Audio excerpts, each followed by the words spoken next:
साहित्यिक हिंदी का पेपर है जो 18 फरवरी 2026 के लिए सबसे ज़्यादा महत्वपूर्ण है। मेरे प्यारे बच्चों, पूरा पेपर एकदम अच्छे से आंसर के साथ आपको बताने वाले हैं, तो आप लोग वीडियो को पूरा अंत तक देखिएगा। यह एक वायरल पेपर है। सेम ऐसा ही पेपर आपके बोर्ड एग्जाम 2026 में पूछा जाएगा। यदि आप वीडियो को पूरा अंत तक देखते हैं तो ये मेरी गारंटी है कि आप बोर्ड एग्जाम 2026 में हिंदी में 95 प्लस अंक लेकर आओगे मेरे प्यारे बच्चों। समय 3 घंटे 15 मिनट का होता है और पूर्णांक होता है 100 का। इसके बाद यहाँ पर थोड़ा सा निर्देश देख लेते हैं। निर्देश में क्या है? प्रारंभ के 15 मिनट परीक्षार्थियों को प्रश्न पत्र पढ़ने के लिए निर्धारित है। इस प्रश्न पत्र में 2 खंड हैं। दोनों खंडों के सभी प्रश्नों के उत्तर देना अनिवार्य है। तो सभी लोग वीडियो को लाइक करेंगे, चैनल पर नए होंगे चैनल को सब्सक्राइब करेंगे, शेयर करेंगे। चलिए वीडियो को शुरू करते हैं। खंड का प्रश्न नंबर 1 का है वासुदेव शरण अग्रवाल लेखक हैं। कमेंट करेंगे अकाल पुरुष गांधी के, भारत की एकता के, विवर्त के, धरती के फूल के। तो वासुदेव शरण अग्रवाल लेखक हैं भारत की एकता के। दूसरा ऑप्शन बिल्कुल करेक्ट हो जाएगा मेरे प्यारे बच्चों। अकाल पुरुष गांधी के रचनाकार हैं जैनेंद्र कुमार। अकाल पुरुष गांधी के रचनाकार हैं जैनेंद्र कुमार। और विवर्त के रचनाकार हैं जैनेंद्र कुमार। विवर्त जैनेंद्र कुमार का उपन्यास है। धरती के फूल हरिशंकर प्रसाई की रचना है। इसके बाद मेरे प्यारे बच्चों प्रश्न नंबर 1 का खा है जयशंकर प्रसाद की रचना है आषाढ़ का एक दिन, कुटज, ध्रुव स्वामिनी, आत्मनेपद। तो ध्रुव स्वामिनी नाटक है जयशंकर प्रसाद का। तीसरा ऑप्शन करेक्ट हो जाएगा आत्मनेपद। आत्मनेपद निबंध है अज्ञेय का। अज्ञेय का क्या है? निबंध है। कुटज हजारी प्रसाद द्विवेदी का निबंध है। आषाढ़ का एक दिन मोहन राकेश का नाटक है।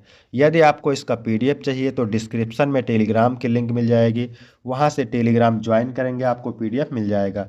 फिर मेरे प्यारे बच्चों प्रश्न नंबर 1 का गा है आलोचना साहित्य कालिदास की लालित्य योजना के लेखक हैं हजारी प्रसाद द्विवेदी, प्रोफेसर जी सुंदर रेड्डी, हरिशंकर प्रसाई, जयशंकर प्रसाद। आलोचना साहित्य कालिदास की लालित्य योजना के लेखक हैं हजारी प्रसाद द्विवेदी। मोस्ट इंपॉर्टेंट है। इसके बाद है चंद्रकांता संतति कृत की विधा है। निबंध है, नाटक है, कहानी है, उपन्यास है। तो चंद्रकांता संतति क्या है? उपन्यास है। किस क्या है? उपन्यास है। किसका है? देवकी नंदन खत्री का उपन्यास है। इसके बाद अगला प्रश्न है रूपक रहस्य के लेखक हैं श्याम सुंदर दास, वियोगी हरि, रामचंद्र शुक्ल, बाल कृष्ण भट्ट। तो रूपक रहस्य के लेखक हैं श्याम सुंदर दास। पहला ऑप्शन करेक्ट हो जाएगा। इसके बाद प्रश्न नंबर 2 का है अयोध्या सिंह उपाध्याय हरिओद की कृति नहीं है, रचना नहीं है। चौखे चौपदे अयोध्या सिंह उपाध्याय की रचना है। प्रिय प्रवास अयोध्या सिंह उपाध्याय का महाकाव्य है। और वैदेही वनवास भी अयोध्या सिंह उपाध्याय हरिओद की रचना है। चित्राधार नहीं है, तो चौथा ऑप्शन राइट हो जाएगा। चित्राधार जयशंकर प्रसाद की रचना है। इसके बाद प्रश्न नंबर 2 का खा है निम्न में से मैथिली शरण गुप्त की रचना नहीं है। सिद्धराज, अपने अपने अजनबी, अनघ, प्रादक्षिणा। तो सिद्धराज और अनघ, प्रादक्षिणा ये तीनों रचनाएं मैथिली शरण गुप्त की हैं। पूछा नहीं है तो अपने अपने अजनबी मैथिली शरण गुप्त की रचना नहीं है। दूसरा ऑप्शन करेक्ट हो जाएगा। अपने अपने अजनबी सच्चिदानंद हीरानंद वात्स्ययन अज्ञेय की है। इसके बाद है पिंजड़े की उड़ान किसकी रचना है? केदारनाथ अग्रवाल, यशपाल, शमशेर बहादुर सिंह, नागार्जुन। तो पिंजड़े की उड़ान रचना है मेरे प्यारे बच्चों यशपाल की। दूसरा ऑप्शन राइट हो जाएगा। इसके बाद अगला प्रश्न है तार सप्तक का प्रकाशन वर्ष। तो तार सप्तक का प्रकाशन वर्ष है 1943 और दूसरा सप्तक का प्रकाशन वर्ष है 1951। दूसरा सप्तक का प्रकाशन वर्ष है 1951 और तीसरा सप्तक का प्रकाशन वर्ष है 1979। ठीक है, तार सप्तक का प्रकाशन वर्ष 1943, दूसरा सप्तक का प्रकाशन वर्ष 1951, तीसरा सप्तक का प्रकाशन वर्ष 1962, चौथा सप्तक का प्रकाशन वर्ष 1979। और चारों सप्तक के संपादक हैं अज्ञेय, यानी तार सप्तक के संपादक अज्ञेय हैं। ठीक है, दूसरा सप्तक के संपादक अज्ञेय हैं, तीसरा सप्तक के भी संपादक अज्ञेय हैं और चौथा सप्तक का भी संपादक किन्होंने किया? अज्ञेय ने किया। तो इसको ध्यान रखेंगे, मोस्ट इंपॉर्टेंट है। इसके बाद है द्विवेदी युग की समय सीमा है 1868 से 1900, 1919 से 1938, 1900 से 1922, 1938 से 1943। तो द्विवेदी युग की समय सीमा है 1900 से 1922। ठीक है, आपका तीसरा ऑप्शन करेक्ट हो जाएगा। इसके बाद है मेरे प्यारे बच्चों प्रश्न नंबर 3। दिए गए गद्यांश पर आधारित निम्नलिखित प्रश्नों के उत्तर दीजिए। गद्यांश होता है 10 अंक का और ये मोस्ट इंपॉर्टेंट गद्यांश है, तो किसी भी गद्यांश को हल करने से पहले उसे सबसे पहले पढ़ते हैं। रमणीयता और नित्य नूतनता अन्योआश्रित है। रमणीयता के अभाव में कोई भी चीज मान्य नहीं होती। नित्य नूतनता किसी भी सर्जक की मौलिक उपलब्धि की प्रामाणिकता सूचित करती है और उसकी अनुपस्थिति में कोई भी चीज वस्तुतः जनता व समाज के द्वारा स्वीकार नहीं होती। सड़ी गली मान्यताओं से जकड़ा हुआ समाज जैसे आगे नहीं बढ़ पाता, वैसे ही पुरानी रीतियों और शैलियों की परंपरागत लीक पर चलने वाली भाषा भी जन चेतना को गति देने में प्रायः असमर्थ ही रह जाती है। तो ये मोस्ट इंपॉर्टेंट है मेरे प्यारे बच्चों। ठीक है, यहाँ पर देखिए भाषा शब्द मिल गया है। कौन सा शब्द मिला है? भाषा। तो जहाँ पर भाषा शब्द मिले और भाषा की बात हो तो आप समझ जाइए भाषा और आधुनिकता चैप्टर से लिया गया है। तो पहला क्वेश्चन सेम यही पूछेगा, उपयुक्त गद्यांश के पाठ एवं लेखक का नाम। तो पाठ का नाम भाषा और आधुनिकता, लेखक का नाम प्रोफेसर जी सुंदर रेड्डी। यहाँ से आपको 2 अंक मिल जाएंगे। इसके बाद है दूसरा प्रश्न, नित्य नूतनता क्या सूचित करती है? तो आपने अभी पढ़ा था, पैराग्राफ में सीधा सीधा लिखा है, नित्य नूतनता किसी सर्जक की मौलिक उपलब्धि की प्रामाणिकता को सूचित करती है। यह दर्शाती है कि सर्जक ने कुछ नया और मौलिक रचा है जो समाज और जनता के लिए स्वीकार्य होता है। इसके बाद है तीसरा प्रश्न, भाषा के सशक्त माध्यम का उल्लेख कीजिए। तो सब भाषा समूची युग चेतना की अभिव्यक्ति का एक सशक्त माध्यम है। यह तब सशक्त बनती है जब वह अपने युग अनुकूल सही मुहावरों को ग्रहण कर सके। इसके बाद अगला प्रश्न है, परंपरागत और अभिव्यक्ति शब्दों का अर्थ। तो परंपरागत का मतलब होता है पुराने रीति रिवाजों और परंपराओं का पालन करने वाली, और अभिव्यक्ति का अर्थ होता है किसी भावना, विचार या विचारधारा को प्रकट करना। फिर है रेखांकित अंश की व्याख्या। तो व्याख्या मेरे प्यारे बच्चों किसकी करना है? जिसकी रेखा खींची हुई है, यानी यहाँ से लेकर के यहाँ तक की करना है व्याख्या। तो चलिए देखते हैं कैसे लिखना है आपको व्याख्या। गद्यांश का रेखांकित अंश यह बताता है कि सड़ी गली मान्यताओं और पुरानी रीति रिवाजों से जकड़ा हुआ समाज कभी भी प्रगति नहीं कर पाता। इसी प्रकार पुरानी परंपराओं और शैलियों पर चलने वाली भाषा भी जन चेतना को गति देने में असमर्थ रहती है। इसीलिए भाषा को प्रगतिशील और समय अनुकूल होना चाहिए। यहाँ पर फिर अथवा करके दिया है, ये भी मोस्ट इंपॉर्टेंट है मेरे प्यारे बच्चों। ठीक है, पूर्वजों ने चरित्र और धर्म, विज्ञान, साहित्य, कला और संस्कृति के क्षेत्र में जो कुछ भी पराक्रम किया है, उस सारे विस्तार को हम गौरव के साथ धारण करते हैं और उसके तेज को अपने भावी जीवन में साक्षात देखना चाहते हैं। यही राष्ट्र संवर्धन का स्वाभाविक प्रकार है, जहाँ अतीव वर्तमान के लिए भार रूप नहीं है, जहाँ भूत वर्तमान को जकड़ नहीं रखना चाहता वरन अपने वरदान से पुष्ट करके उसे आगे बढ़ाना चाहता है, उस राष्ट्र का हम स्वागत करते हैं। देखिए राष्ट्र शब्द मिल जाए, पृथ्वी मिल जाए, है ना, जन शब्द मिल जाए, तो आप समझ जाइए राष्ट्र का स्वरूप चैप्टर से लिया गया है। तो पहला क्वेश्चन है, उपयुक्त गद्यांश के पाठ का शीर्षक और लेखक का नाम। तो पाठ का शीर्षक राष्ट्र का स्वरूप, लेखक का नाम वासुदेव शरण अग्रवाल। इसके बाद दूसरा है, किस राष्ट्र का हम स्वागत करते हैं? हम उस राष्ट्र का स्वागत करते हैं जो अपने भूतकाल के वरदान से वर्तमान को पुष्ट करके आगे बढ़ाना चाहता है। इसके बाद है तीसरा प्रश्न, प्रस्तुत गद्यांश का आशय स्पष्ट कीजिए। तो इस गद्यांश का आशय यह है कि हमें अपने पूर्वजों के योगदान पर गर्व है और हम चाहते हैं कि उनकी उपलब्धियों का प्रकाश हमारे भविष्य में भी बने रहे। यह राष्ट्र संवर्धन का स्वाभाविक तरीका है जिसमें अतीत को वर्तमान में बांधने के बजाय उसे आगे बढ़ाने का प्रयास किया जाता है। इसके बाद अगला प्रश्न है, पूर्वजों की किन उपलब्धियों को हम गौरव के साथ धारण करते हैं? तो हम पूर्वजों द्वारा किए गए पराक्रम, धर्म, विज्ञान, साहित्य, कला और संस्कृति के क्षेत्र में उनकी उपलब्धियों के गौरव के साथ धारण करते हैं। फिर है रेखांकित अंश की व्याख्या। तो व्याख्या मेरे प्यारे बच्चों किसकी करना है? जिसकी रेखा खींची हुई है, यहाँ से लेकर के यहाँ तक की करना है व्याख्या। तो चलिए देखते हैं क्या करना है आपको व्याख्या में। रेखांकित अंश में बताया गया है कि एक ऐसा राष्ट्र जिसमें अतीत का बोझ नहीं है बल्कि वह अपने भूतकाल की उपलब्धियों को वर्तमान के विकास में सहायक मानता है, का स्वागत किया जाना चाहिए। यह राष्ट्र अपने इतिहास को संजोते हुए उसे एक नई दिशा में ले जाने की कोशिश करता है। इसके बाद मेरे प्यारे बच्चों प्रश्न नंबर 4 है, क्या कह रहा है, दिए गए पद्यांश पर आधारित निम्नलिखित प्रश्नों के उत्तर दीजिए। तो ये भी 10 अंक का है और वेरी वेरी मोस्ट इंपॉर्टेंट है। बैठी थी अचल तथाप असंख्य तरंगे।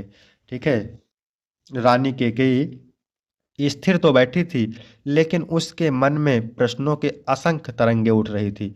वह सिंही अब भी हाहा गौमुखी गंगा, जो कभी सिंहनी की बात आह, जो कभी सिंहनी की बात ही हाहाकार मचानी मचाती थी, वह आज गौमुखी गंगा के समान शांत है। कहती है, हाँ जानकर भी मैंने भरत को ना जाना। कैकेयी कहती है कि हाँ, मैंने भरत को जन्म देकर भी ना समझ पाई। सब सुन ले, तुमने अभी स्वयं माना। कैकेयी कहती है, सभी सुने और तुमने भी यह अभी स्वयं माना है। यह सच है तो फिर लौट चलो घर भैया। हे राम, यदि यह सत्य बात है तो तुम घर को लौट चलो। अपराधीन मैं हूँ तात तुम्हारी मैया। हे पुत्र, मैं तुम्हारी अपराधनी हूँ। दुर्बलता का ही चिन्ह विशेष शपथ है। शपथ क्या है? दुर्बलता का, कमजोरी का एक विशेष चिन्ह है। पर अबला जन के लिए कौन शपथ है? पर पर हम अबला स्त्री के लिए और कौन सा रास्ता है? ठीक है। तो पाठ का शीर्षक एवं रचयिता का नाम तो कैकेयी का अनुताप। ठीक है। और कवि का नाम मैथिली शरण गुप्त। इसके बाद दूसरा है, प्रस्तुत पद्यांश में कवि ने कैकेयी के किस रूप का वर्णन किया है? तो प्रस्तुत पद्यांश में विधवा कैकेयी श्वेत वस्त्र धारण कर ऐसी प्रतीत हो रही थी मानो पूरे ने चांदनी को ढक लिया हो। स्थिर बैठे होने के पश्चात भी कैकेयी के मन में विचारों की अनगिनत तरंगे उठ रही थी। कभी सिंहनी सी प्रतीत होने वाली रानी कैकेयी आज दीनता के भावों से भरी हुई थी। इसके बाद है, सिंघनी और गौमुखी गंगा से क्या अभिप्राय है? तो सिंघनी और गौमुखी गंगा से अभिप्राय यह है कि संघनी जैसा रूप धारण करने वाली कैकेयी अब गौमुखी गंगा के समान शांत, शीतल और पवित्र हो चुकी थी। कैकेयी की बदलते स्वभाव की कवि ने कल्पना की है। इसी कारण पहले प्रसंग में उसे सिंघनी और वर्तमान रूप में गौमुखी गंगा के समान शांत और पवित्र बताया है। इसके बाद अगला प्रश्न है, घर लौट चलने के लिए कौन किससे आग्रह कर रहा है? तो घर लौट चलने के लिए कैकेयी राम से आग्रह कर रही है। फिर है रेखांकित अंश की व्याख्या। तो व्याख्या मैंने पूरी आपको बता दिया है। इसके बाद अथवा करके दिया है, ये भी मोस्ट इंपॉर्टेंट है।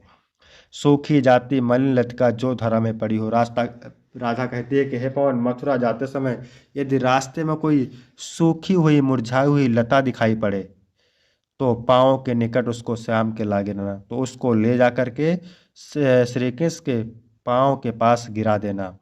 यों सीधे से प्रकट करना प्रीत से वंचिता हो, मेरा होना अति मलिन ओ सूखते नित जाना। और इस प्रकार से प्रेम से वंचित और यों सीधे से प्रकट करना और सीधे सीधे उनको बता देना कि प्रेम से, आपके प्रेम से वंचित होकर के राधा नित्य प्रतिदिन सूखती और मलिन होती जा रही है। फिर कहती है, कोई पत्ता नवल तरु का पीत जो हो रहा हो, यदि कोई नवीन वृक्ष का पत्ता क्या हो रहा हो, पीला हो रहा हो, तो प्यारे के दृढ़ युगल के सामने लाओ से। तो उस पीले पत्ते को श्री कृष्ण के सामने लाना, धीरे धीरे संभल रखना, यो उन्हें बताना और धीरे धीरे संभाल कर रखना और इस प्रकार उन्हें बता देना कि पीला होना प्रबल दुख से प्रोत्साहित हमारा। इस प्रकार तुम बता देना कि प्रसिद्ध पत्रिका नायिका के समान राधा भी पीली होती जा रही है। ठीक है, आपके वियोग में पीली पड़ती जा रही है। तो यहाँ पर देखिए, पाठ का शीर्षक तथा रचयिता का नाम लिखिए। तो पाठ का शीर्षक पवन दूत का और पाठ के रचयिता है अयोध्या सिंह उपाध्याय हरिओद। इसके बाद दूसरा क्वेश्चन है, राधा पवन से पृथ्वी पर पड़ी हुई लता को क्या करने के लिए कहती है? तो राधा पवन से पृथ्वी पर पड़ी हुई लता को श्री कृष्ण के पांव के पास गिरा देने को कहती है। इसके बाद अगला प्रश्न है, सूखी लता से राधा कृष्ण को क्या संदेश देना चाहती है? सूखी लता से राधा कृष्ण को यह संदेश देना चाहती है कि वह प्रेम से रहित होकर किस प्रकार नित्य ही सूखती तथा मलिन होती जा रही है। प्रोसिता सा में अलंकार है तो इसमें उपमा अलंकार है। कौन सा है? उपमा अलंकार है। फिर अगला प्रश्न है, उपरोक्त पद्यांश की रेखांकित पंक्तियों की व्याख्या कीजिए। तो व्याख्या मैंने पूरी आपको बता दिया है। इसके बाद प्रश्न नंबर 5 का है, निम्नलिखित में से किसी एक लेखक का साहित्यिक परिचय देते हुए उनकी प्रमुख कृतियों का उल्लेख कीजिए।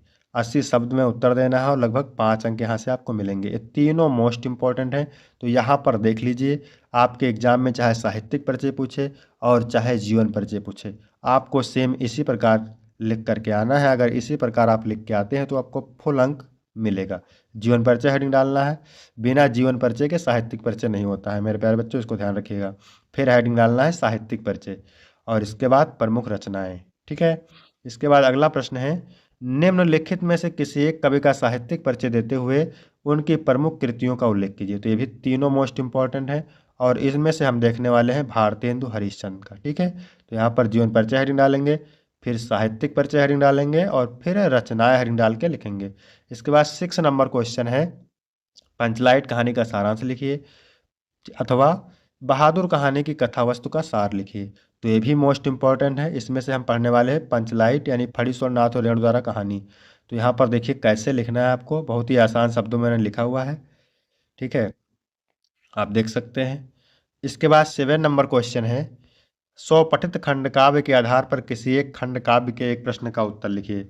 तो अलग अलग जिले के लिए अलग अलग खंड काव्य होता है। खंड खा कितने अंक का होता है, ये भी 50 अंक का होता है। ठीक है, अब यहाँ पर प्रश्न नंबर 8 का क्या कह रहा है, कह रहा है निम्नलिखित संस्कृत गद्यांशों में से किसी एक का संदर्भ से हिंदी में अनुवाद कीजिए। 7 अंक का होता है, 5 अंक अनुवाद के लिए, 2 अंक संदर्भ के लिए। तो सबसे पहले हम पढ़ते हैं अनुवाद, फिर आपको संदर्भ बताएंगे कैसे लिखना है। ठीक है मेरे प्यारे बच्चों, तो संस्कृत साहित्य आदि कवि वाल्मीकि, महर्षि व्यास, कवि कुलगुरु कालिदास और अन्य भास भारवी भवभूत आदि महाकवि अपने ग्रंथ से आज भी पाठकों के हृदय में विराजमान हैं। संस्कृत साहित्य के आदि कवि वाल्मीकि, महर्षि व्यास, कवि कुलगुरु कालिदास और अन्य भास भारवी भवभूत आदि महाकवि अपने ग्रंथ से आज भी पाठकों के हृदय में विराजमान हैं। यह भाषा हमारे माता के समान सम्माननीय वंदनीय है, क्योंकि भारत माता की स्वतंत्रता, उसका गौरव, अखंडता, संस्कृत की एकता संस्कृत से ही सुरक्षित रखी जा सकती है। यह संस्कृत भाषा सभी भाषाओं में प्राचीन और श्रेष्ठ है, इसलिए ठीक ही कहा गया है कि भाषाओं में मुख्य, मधुर और दिव्य संस्कृत भाषा है। संदर्भ कैसे लिखना है यहाँ पर आप देख सकते हैं। प्रस्तुत गद्यांश हमारी पाठ्यपुस्तक संस्कृत के संस्कृत भाषा महत्तम नामक पाठ से अवतरित है। ठीक है, यहाँ पर अनुवाद लिखा हुआ है, आप स्क्रीनशॉट ले सकते हैं। इसके बाद अथवा वाला देखते हैं। यदा अयम षोडशा वर्षदेशीय आसीत् तदास्य कन्यसी भगिनी विसूचकया पंचत्वं गता वर्षत्रयान्तरम् पृतव्यो अपि दिवंगता द्वयोर्नयो मृत्यु दृष्ट्वा असीदस्य मनसि कथम अहम कथम वा अयम लोकः मृत्युभयात् मुक्ता सया अदिति चिंतयतः एवास्य हदि सहस्यो वैराग्यप्रदीपा प्रज्वलिता एकस्मिन् दिवसे अस्त गते भगवती भास्वत मूल शंकर ग्रहम ताजियत। संदर्भ कैसे लिखना है। प्रस्तुत गद्यांश हमारी पाठ्यपुस्तक संस्कृत दिग्दर्शिका के महर्षि दयानंद पाठ से अवतरित है। इसका अनुवाद यहाँ पर लिखा हुआ है, आप देख सकते हैं। जब ये लगभग 16 वर्ष के थे तब इनकी छोटी बहन की मृत्यु हैजे से हो गई। 3 वर्ष के उपरांत इनके चाचा भी स्वर्ग सिधार गए। इन दोनों की मृत्यु देख इनके मन में प्रश्न उठा कि मृत्यु के भय से कैसे तुझे और कैसे इस जग को मुक्ति मिल सकती है। ऐसा विचार करते हुए इनके हृदय में सहसा वैराग्य का दीपक जल उठा। एक दिन भगवान सूर्य के अस्त होने के उपरांत मूल शंकर ने घर छोड़ दिया। इसके बाद है खा नंबर में पूछ रहा है निम्नलिखित संस्कृत श्लोकों में से किसी एक का संदर्भ सहित हिंदी में अनुवाद कीजिए। 7 अंक का होता है। वर्ष परवेगः विपुला पतंत परवाहंत वाता समदूण वेगा। तो वर्ष परयोगः विपुला पतंत मतलब वर्षा की झड़ी, वर्ष परवेगा माने वर्षा की झड़ी, विपुला माने घनी, पतंत माने पड़ रही है। परवाहंत वाता समदूण वेगा और तेज वाता माने वायु, तेज वाता माने वायु, प्रवाहंती माने बह रही है और तेज वायु बह रही है। ठीक है, नद्यों माने नदियाँ, प्रनष्ट कूला माने किनारों को तोड़कर, विप्रतिपन्न मार्गा रास्तों को बदल करके, शीघ्रम माने तेजी से, जलम माने जल को, प्रवाहंती माने बहा रही हैं। संदर्भ लिखेंगे। प्रस्तुत श्लोक हमारी पाठ्यपुस्तक संस्कृत के ऋतुवर्णम नामक पाठ के वर्षा खंड से अवतरित है। यहाँ पर अनुवाद आप देख सकते हैं। फिर अथवा करके दिया हुआ है, इसको भी देखते हैं। अर्थ दानो वैरणा गिरजा अर्थ शिवासतम, यानी भगवान शिव का आधा भाग दानों के वेरी विष्णु ने ले लिया और आधा भाग पार्वती ने ले लिया। देवथ्यम जगती तले पुरा हरा भाव समुल्लत। इस प्रकार भूतल पर शिव की कमी होने से गंगा सागर में, चंद्रकला आकाश में, शेषनाग रसातल में चला गया। सर्वज्ञता और अधिश्वरता आप में चली गई और भिक्षाटन मुझे मिल गया। संदर्भ लिखना है। प्रस्तुत गद्यांश हमारी पाठ्यपुस्तक संस्कृत दिग्दर्शिका के भोजस्योदार्यम नामक पाठ से अवतरित है। यहाँ पर गद्यांश नहीं रहेगा, यहाँ पर पद्यांश रहेगा। ठीक है, क्योंकि ये श्लोक है। इसके बाद है 9 नंबर प्रश्न। ठीक है, निम्नलिखित में से किन्हीं 2 प्रश्नों के उत्तर दीजिए। प्राची कीर्षि भवत, प्राची पिंगा भवत। का भाषा आसाम मातृ सम्माननीय, संस्कृत भाषा आसाम मातृ सम्माननीय। वर्षा काले नगेंद्र कीर्षा भवंत, वर्षा काले नगेंद्र रम्या भवंत। इसके बाद 10 नंबर है श्रृंगार अथवा विभत्स रस की परिभाषा लिखकर उदाहरण दीजिए। यमक अथवा उपमा अलंकार, दो अथवा कुंडलीय छंद। तो ये रस अलंकार छंद से 6 नंबर का प्रश्न होता है, तो इसको आप तैयार करेंगे, ठीक है। फिर है 9 नंबर, निम्नलिखित में से किसी एक विषय पर निबंध। साहित्य समाज का दर्पण है, राष्ट्र के निर्माण में युवाओं की भूमिका, आतंकवाद मानवता के विकास में बाधक है, विज्ञान वरदान या अभिशाप। तो ये भी आप तैयार करेंगे क्योंकि ये 9 नंबर का है और मोस्ट इंपॉर्टेंट है, ठीक है मेरे प्यारे बच्चों। इसके बाद मेरे प्यारे बच्चों प्रश्न नंबर 12 का पहला है, नयनम का संधि विच्छेद क्या होता है। तो ने प्लस अनम होता है, ने प्लस अनम। इसके बाद है कलाविव का संधि विच्छेद, कलो प्लस यू, क्या होता है, कलो प्लस यू। इसके बाद में वृद्धा का संधि विच्छेद क्या होता है। तो वृद्धा का होता है वृद्ध प्लस धा, क्या होता है, वृद्ध प्लस धा। इसके बाद है खा नंबर, क्या कह रहा है, निम्नलिखित में से किसी एक पद का समास विग्रह करके समास का नाम लिखिए। तो देखिए इसमें अनुरूपम में अनुपसर्ग है, इसलिए अव्ययभाव समास है। श्रेष्ठ पुरुषा में तत्पुरुष समास है और मीनाक्षी में कर्मधारय समास है।